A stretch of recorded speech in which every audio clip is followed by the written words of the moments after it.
kayo pong lahat. Sa ngalan ng Ama, ng Anak ng Espiritu Santo. Amen. Sumainyo ang Panginoon. At sumaiyo rin. Mga kapatid, ay nagagalak na magkatipon-tipon sa pagdilibang na ito para sa mga sanggol na magiging kaalib ng ating sambayan ng Kristiyano. Sa pasimula ng ating pagdiriwang sa sakramento ng binyag, mangyari po lamang na ipahayag ang inyong layunin ukol sa inyong mga pamimigyan. Kaya po sa mga susunod na katanungan, ang isasagot po ng mga magulang, ninong at ninang ay opo. Bilang mga magulang na mga batang ito, nais ba ninyong sila ay tumanggap ng sakramento ng binyag upang makiisa sa buhay ng Diyos at makaalig ng ating sambayan ng Kristiyano? Nalalaman ba ninyo na kalakip ng kaibigang itong pananagutan na hubugin ang inyong mga pamimigyan ayon sa diwa ni Kristo? Kayo naman, mga ninong at ninang, nakahanda ba kayong tumulong sa mga magulang na kahit ang inyong mga inaanak sa ating pananampalataya?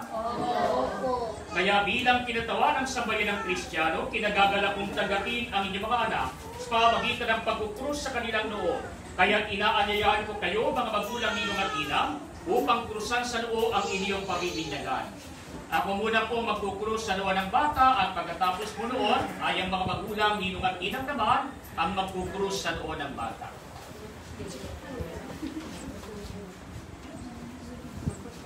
Saan ba siya?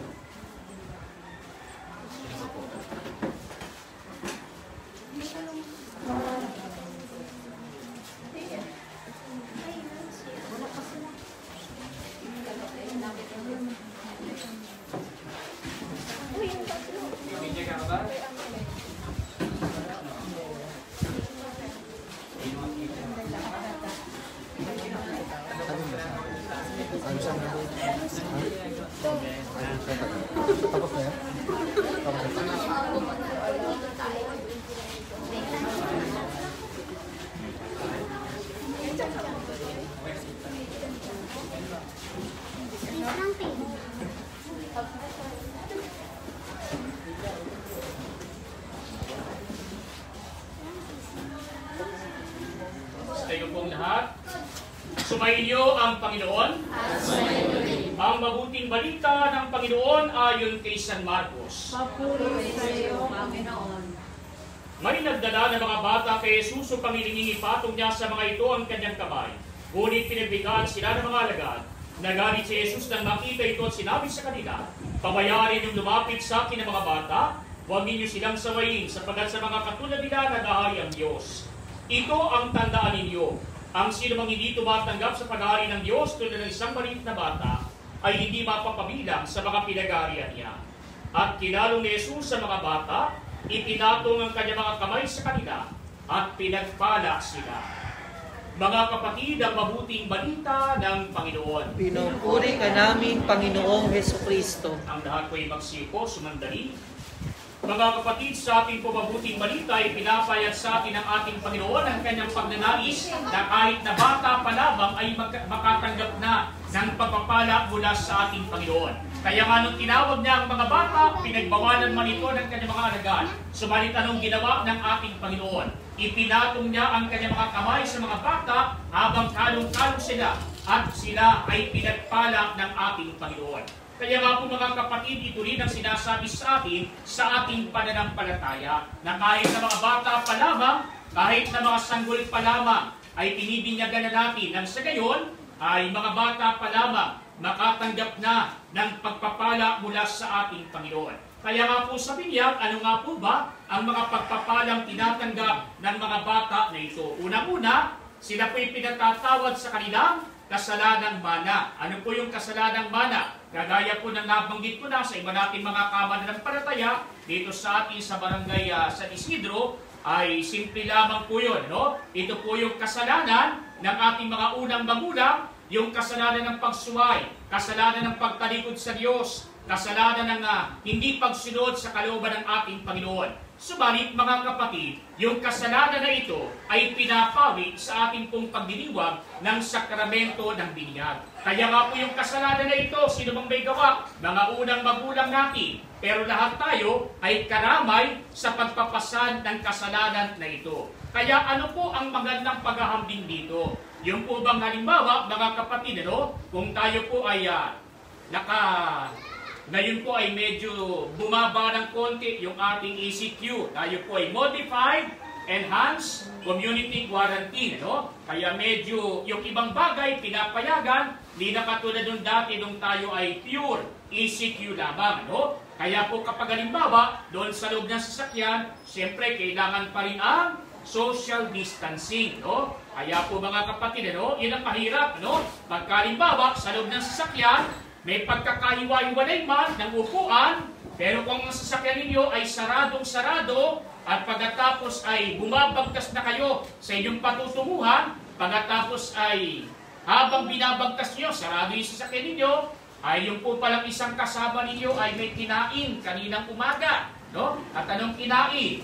Kumain ng magkahalo na itlog at saka itlog at saka kamoting kahoy, no? Kaya kapag halimbawa, no, o kaya kahit anong kamote, no, abay, habang kayo ay nasa loob ng sasakyan, magkakasama kayo roon, ay bigla na yung isang kasama ninyo nagpakawala ng hindi nararapat na pakawalang amoy. Hindi ka naman makareklamo, bakit? Nakikiamoy ka lang. No? Kaya nga po, ikaw naman hindi ka po pwedeng magreklamo, no? Kaya pagtitiisan mo na lang. Bakit? Kasi kahit na isa lang ang may gawa, lahat kayo ay nagdurusa. Bakit? Kasi magkakasama kayo sa loob ng sasakyan. Kaya po sa atin, ganun din, ano? Ang mga unang magulang natin, ang may gawa, ang mga unang mga magulang natin na nagkasala, pero bilang tayo ay kabahagi ng sangkatauhan, lahat tayo ay kasama na nagdurusa sa pagpapasa ng kasalanan na ito. Subalit, ang Diyos ay mawain, kaya nga po sa binyag, ito ang unang-unang pinatatawad sa atin. Yung kasalanang mana. No? Kaya pinatatawad tayo ng ating Panginoon sa kasalanan na ito. Hindi natin ito ginawa. Subalit mga kapatid, nakaramay tayo sa pagdurusa na ito, pero sa pamamagitan ng ating Panginoon, pinapawit ng Panginoon ang kasalanang mana na ito. Bagamat ang sabi sa atin, pinatawad tayo sa kasalanang mana, kung sanggol pa lamang, hindi pa nagkakasala ng personal. Pero pag may sapat ng gulang, pinatawad ka man sa kasalanang mana, ay dapat mag-ingat naman tayo na makaiwas sa kasalanang personal. Ano po yung kasalanang personal? Ito naman po yung kasalanan na ikaw na mismo ang may gawa. No? Kaya yung kasalanang mana, hindi ikaw may gawa, pero karamay ka sa pagdurusa. Yung kasalanang personal, ikaw mismo ang may gawa, kasi alam mo ng mali, ginawa mo pa. No? Alam mo ng mali, ay sinundan mo pa ng panibagong pagkakamali. Kaya po, mga kapatid, anong sabi sa atin? May pananagutan ka na sa kasalanan na ito. No? Kaya ito yung tinatawag natin kasalanang personal. No? Kaya po mga kapatid, sa binyag, pinatatawad ang kasalanang mana, pag nabinyagan ka ng may sapat ng gulang, kagaya ng iba sa atin, no? Dalawa na ang pinatatawad sa atin. Kasalanang mana at kasalanang personal. Pero yung mga sanggol, kasalanang mana pa lang yan. Bakit? Kasi wala pa silang sapat na isip, no? Kaya wala pa silang kasalanang personal, no? Ngayon, no, mga kapatid, ano pa yung pinagkakalob sa atin na biyaya ng Panginoon sa pamamagitan ng sakramento na ito? Yung isa pa, binibigyan tayo ng isang tatak na hindi na mabubura kailanman. At ano po yun? Bilang binyagan, tayo ay tinatatakan bilang mga inampon na anak ng Diyos. Kaya tayo nagiging kabahagi na ng pamilya ng Diyos. Hindi natin kapantay ang Diyos. Kailanman di natin makakapantay. Pero inaari tayong inampon na mga anak ng Diyos. Kaya nga si Jesus ay matatawag nating kapatid at ang ating Diyos Ama ay matatawag nating Ama. Bakit? Kabahagi na tayo ng pamilya ng Diyos. No? Ngayon din po naman, mga kapatid, no? Makikita po natin kapag ka po tayo ay binibinyagan, ano po yung sinasabi ng pari o nung nagbibinyag pag magbibinyag na? Sasabihin po yung pangalan ng bata. No? Ano po yung halimbawa ng pangalan ng bata? Halimbawa, Manlo.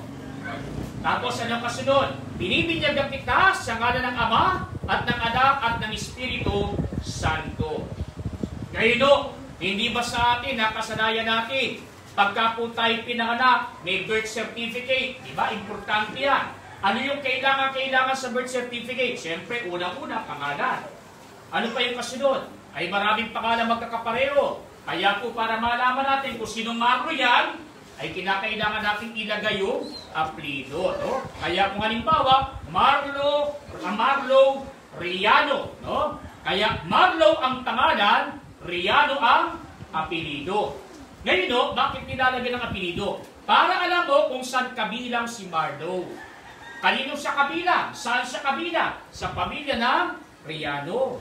Kanino siya kasama? Doon sa pamilya at angka ng Riano. No? Pero bakit po sa binyag, mga kapatid, no, ay hindi na po binabanggit yung apelido ng bata. Ang binabanggit na lamang ay pangalan ng bata. Marlo, binibinyagan kita sa ngalan ng Ama at ng Anak at ng Espiritu Santo. Kasi ang apelido ay nagpapakilala kung kanino ka kabilang. No? Kaya nga po kagaya nung kwento sa amin ng aming teacher dati, meron silang ka-classmate, ang pangalan ay Efren.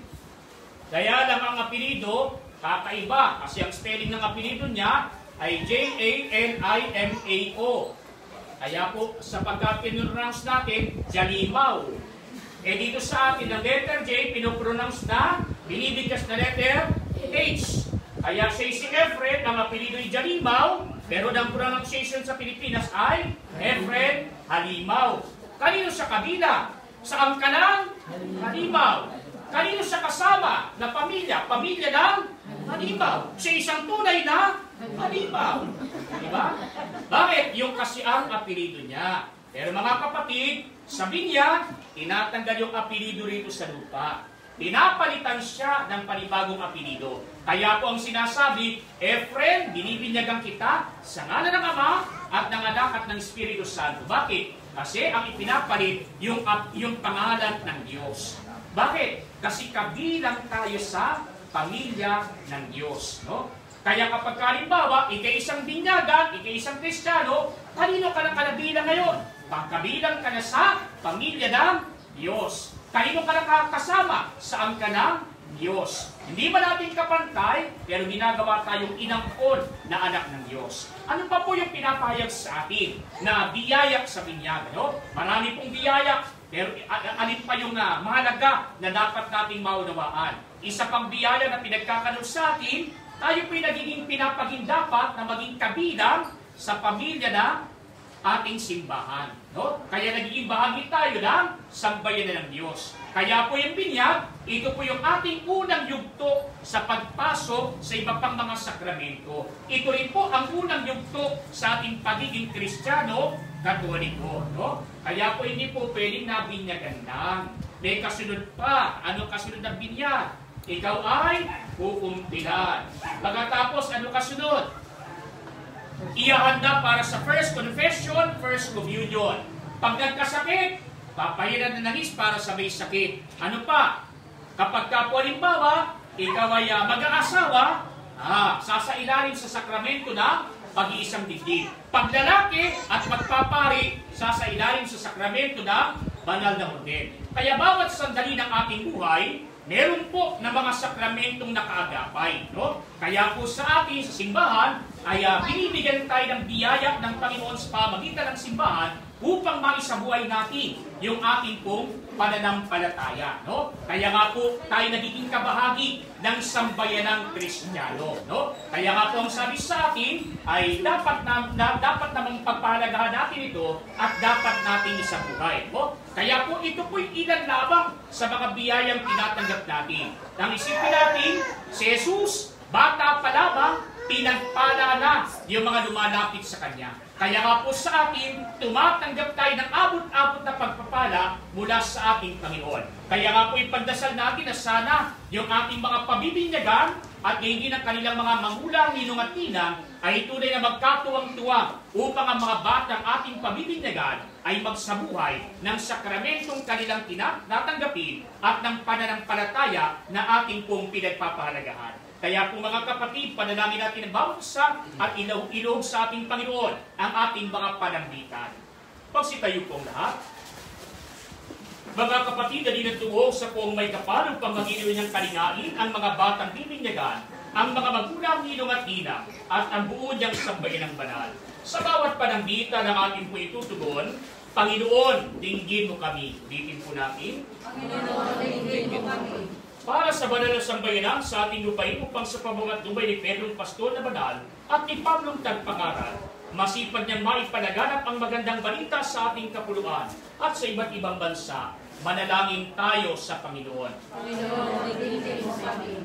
Para sa mga bibinyagan upang mga anghel ang pumatumay magadya sa kanila sa lahat ng masama, manalangin tayo sa Panginoon. Panginoon, dinggin mo kami. Para sa mga mag-anak upang mawalagi silang tapat sa kanilang pangako sa binyag at alinsunod sa halimbawa ng banal na mag-anak na si Jesus, Maria at Jose, sila manatiling nagmamahal at nagmamalasakit sa isa't isa, manalangin tayo sa Panginoon. Panginoon, dinggin mo kami. Para sa mga ninong at inang upang sa pamamatnubay ni San Pedro Apostol ay magampanan nila ang tungkuling tuwangan nila ang mga magulang sa paglubog sa kanilang mga inaanak, manalangin tayo sa Panginoon. Panginoon, dinggin mo kami. Para sa lahat ng binyagang naririto upang katulad ng lahat ng mga anghel, makapamuhay tayong matapat sa ating pangako sa binyag, manalangin tayo sa Panginoon. Panginoon, dinggin mo kami.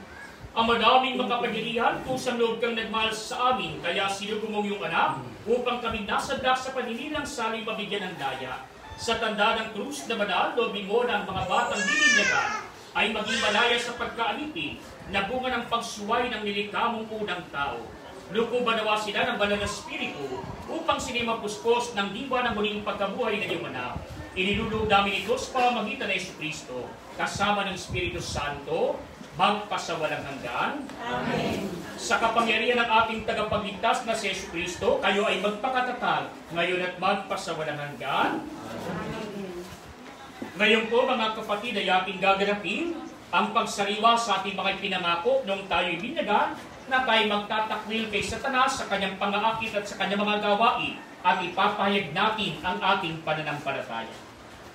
Mga minamahal na magulang, ninong at inang, nung tayo'y binyagan, tayo nalibing nakasama ni Kristo upang kasama rin niya tayo makabangon at makapagbagong buhay. Bilang tanda ng inyong pananagutan sa pagbubog ng inyong mga anak ayon sa banal na aral, sariwain ninyo ngayon ang inyong pangako nung kayo ay binyagan, natatalikudan ng lahat ng kasamaan at kasalanan. Sa bawat katanungan ng ating po itutugon, sa pagtatakwil kay Satanas sa kanyang mga gawain at pangaakit, ay opo, itinatakwil namin. Ulitin po natin. Opo, itinatakwil namin. Mga magulang, ninong at inang, itinatakwil ba ninyo si Satanas? Opo, itinatakwil namin. Itinatakwil ba ninyo ang kanyang mga gawain? Opo, itinatakwil namin. Tinatakwil ba ninyo ang kanyang mga pangaakit? Opo, itinatakwil namin. Ngayon naman ay ating papahayag ang ating pananampalataya, kaya sa susunod na 3 katanungan, ang itutugon naman natin muli sa malinaw at malakas na tinig ay, opo, sumasampalataya kami. Ulitin po natin. Opo, sumasampalataya kami. Mga magulang, ninong at inang, sa Diyos amang makapangyarihan sa lahat na may gawa ng langit at lupa, kayo ba ay sumasampalataya? Opo, sumasampalataya kami. Kay Jesucristo, iisang anak ng Diyos, Panginoon natin, pinanganak ni Santa Maria Virgen, pinakos sa krus na matay inilibing, muling nabuhay at naluluklok sa kanan ng Ama, kayo ba ay sumasampalataya? Oo, sumasampalataya kami. Sa Espiritu Santo, sa banal na simbahang Katolika, sa kasamahan ng mga banal, sa kapatawaran ng mga kasalanan, sa muling pagkabuhay ng mga namatay, at sa buhay na walang hanggan, kayo ba ay sumasampalataya? Oo, sumasampalataya kami. Sa pananampalataya na managal natin pinahayag, ating ngayong igawa ng sakramento ng binyag, sa pamamagitan ng Jesucristo, kasama ng Espiritu Santo, magpasawalang hanggan. Amen. Ngayon po mga kapatid ay ating gaganapin ang pagbubuhos ng tubig pambinyag sa ulo ng mga batang ating pabibinyagan.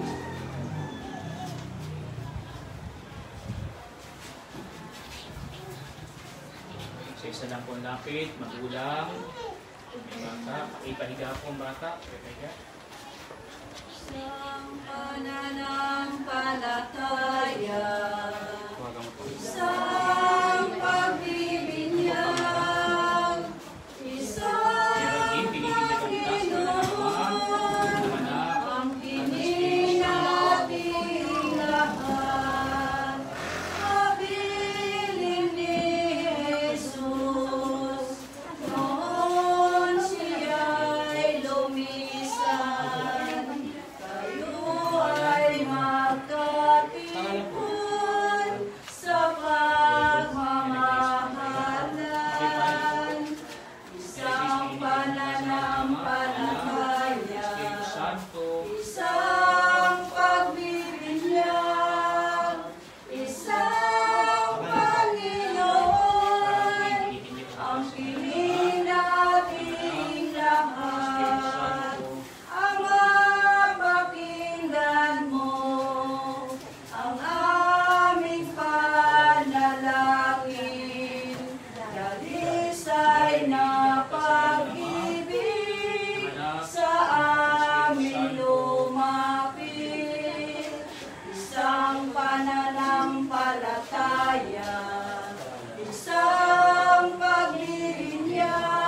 Isang pananampalataya, isang pagbibinyag, isang Panginoon, ang kininating lahat.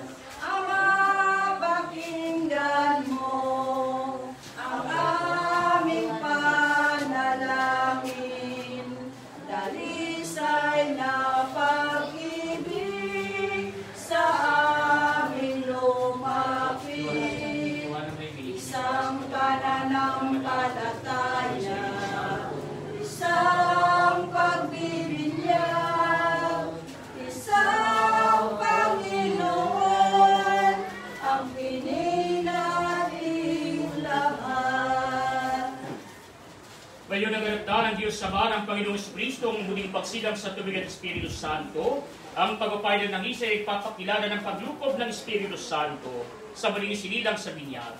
Maging matatag na ba ang mga batang ito sa kanilang pakikisa kay Kristong Hari, Pare at Propeta, ngayon at kailanman.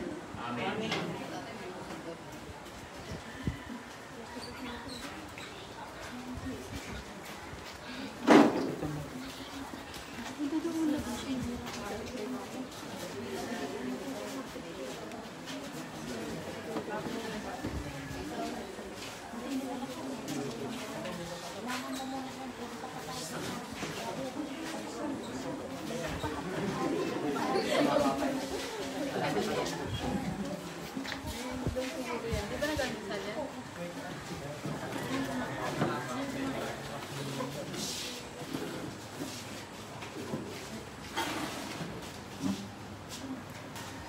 Magsitayo po lahat. Ang damit pagbinyag ay tanda ng muling pagsilang kay Kristo at ang dakilang karangalan ng mga anak ng Diyos. Naway manatiling wagas at walang bahay lumis ang kanilang karangalan hanggang matamo nila ang buhay na walang hanggan. Ngayon po ay ating gaganapin ang pagbibigay ng kandilang ng diningas. Tayo nang magbigay dangal kay Jesus nating hilaw sa diwa natin isipan.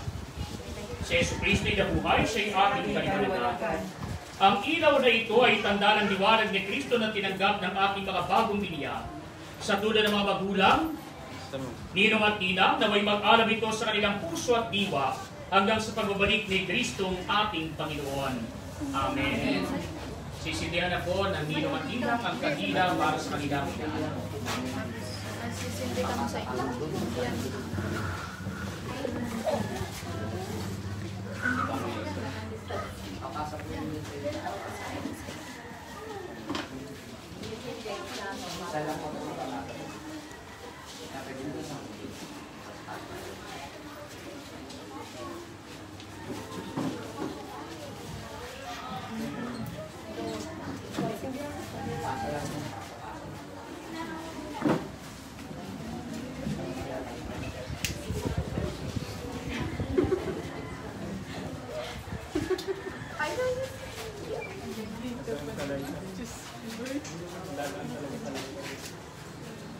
Mga kapatid, naging anak tayo ng kaliwanagan kay Kristo. Dumulog tayo ngayon sa ating Ama na bukal ng kaliwanagan at buhay sa panalangin tinuro sa atin ng ating Panginoong Jesucristo. At sa mga nabihel ating pagkatiwa ng mga bagong biniyag, kaya't sama-sama po tayo manalangin, tayo pong lahat. Ama namin, sumasalamat ka sa banil ng ngalan mo. Masama ng kahit mo, sundin ang lupo dito sa lupa para ng salamat. Bigyan mo kami ngayon ang aming kakanin sa araw-araw. Patawarin mo kami sa aming mga sala, para na mapapakawal namin sa nakakasala sa amin. At huwag mo kami nakahintulot sa tukso, kaya mo kami sa lahat ng sama. Aba, Ginoong Maria, napupuno ka ng grasya, ang Panginoong Diyos ay sumasa iyo. Bukod kang pinagpala sa babaeng lahat at pinagpala naman ang iyong anak na si Jesus. Santa Maria, Ina ng Diyos, nanalangin po kami ng kasalanan, ngayon at ang pagmamahal. Pakiyuko po inyong ulo para sa pagbabasbas. Ama namin mapagmahal, amin ang pinagdiwang sa sakramento na nagbibigay ng iyong buhay at dangal. Habang panahon kami lilingon sa iyo dahil sa lahat ng iyong awat biyaya, pagindapatin mong kami bilang mga magulang ninong at ina, ay manatiling matapat sa aming mga ipinangako sa binyag. Inilulog namin ito sa pamamagitan ng Jesucristo, kasama ng Espiritu Santo, magpasawalang hanggan. Amen. Sumayin niyo ang Panginoon At sumayin niyo rin. at pagpalain kayo ng buong may kapal sa ngalan ng Ama at ng Anak at ng Espiritu Santo. Amen. Sa kumpirato ng pakikidabang dapat lubusin ang ating pinasimulan. Ihanda niyo sila pagsapit ng araw ng pagtanggap sa mga sakramentong banal. Humayo kayong taglay ang kapayapaan.